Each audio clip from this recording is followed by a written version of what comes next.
I am living in the moonlight,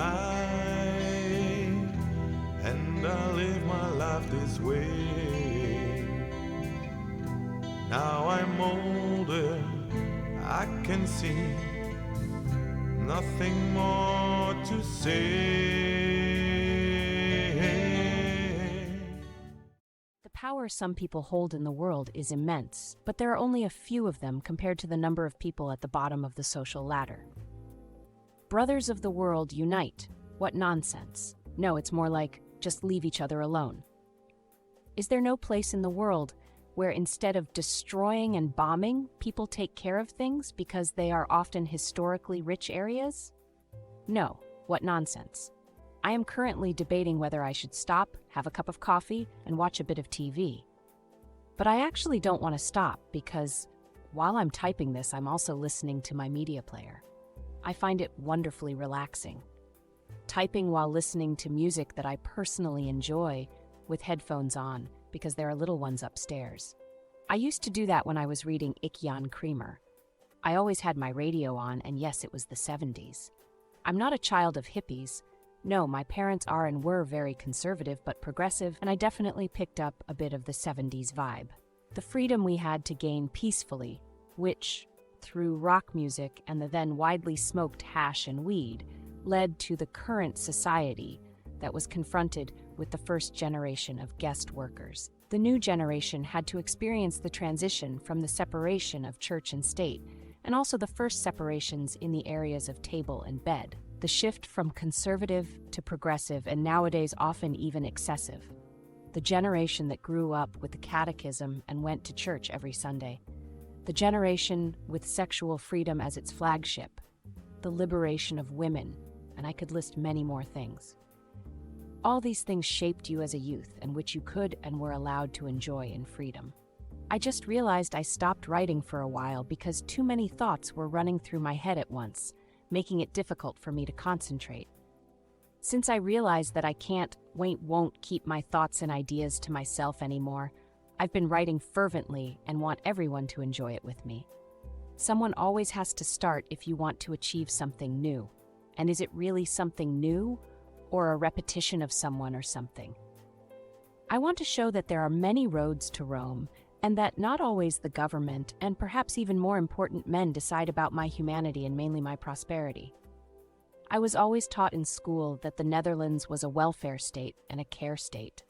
Well, there's very little left of that, and I feel more like I'm living in the novel 1984, East, West, South, North, the United States of Europe. Look at the dollar sign, and then at the euro. Borders are fading, a new constitution is ready, this time an invasion from France, but now via the stock exchange. Why foster nationalism on one hand and sell your entire Dutch heritage out the back door? The guilder traded for the euro. It sounds more commercial than Reichsmark. What Napoleon and Hitler tried to achieve violently is now being solved peacefully, and no one can stop it. This has long been discussed and arranged by forces we know nothing about. The same people who, with their greed, have maintained this worldview for more than 2,000 years. So now I will give a kind of report each time, but because I have to get up early tomorrow, I will stop now. What a pity. Chapter 1. After a busy day, I pick up my pen once more.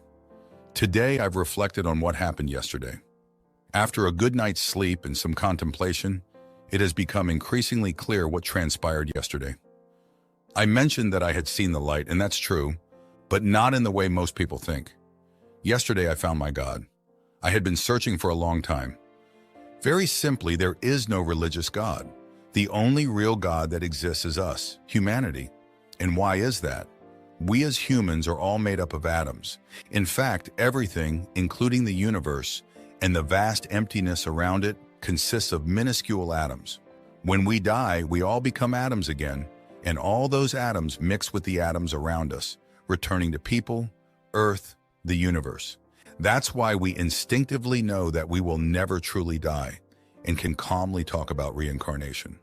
Because indeed, perhaps some of those atoms go into a chicken and another part ends up in a grandmother or a sperm cell of a newborn baby who therefore resembles their grandfather or grandmother. Since you can't scientifically prove this, you can easily turn it into a creation story, because no one knows if this is really possible.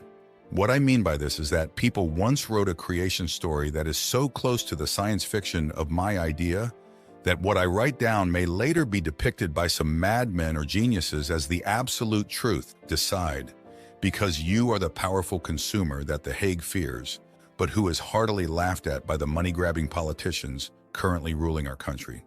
The Netherlands is being looted. We are the first to be ripe for the Americanized version of the US away, with Dutch values and our constitutional law, and the freedoms as we have always known them. The idea of a united Europe is not a bad one, but then they should have immediately changed all borders and names of countries to just North, South, West, and East Europe, thereby immediately suppressing all nationalistic feelings, as these are the breeding ground for many problems, and no one can tell me how they acquired it. Who was the first owner of the world, and who made the sale of the earth possible, thus giving the starting signal for most of the misery we are in now? I can still follow that, but what I cannot understand is that there are people who own areas as large as the province of Utrecht and never let anyone in, while they themselves can only be in one place at a time.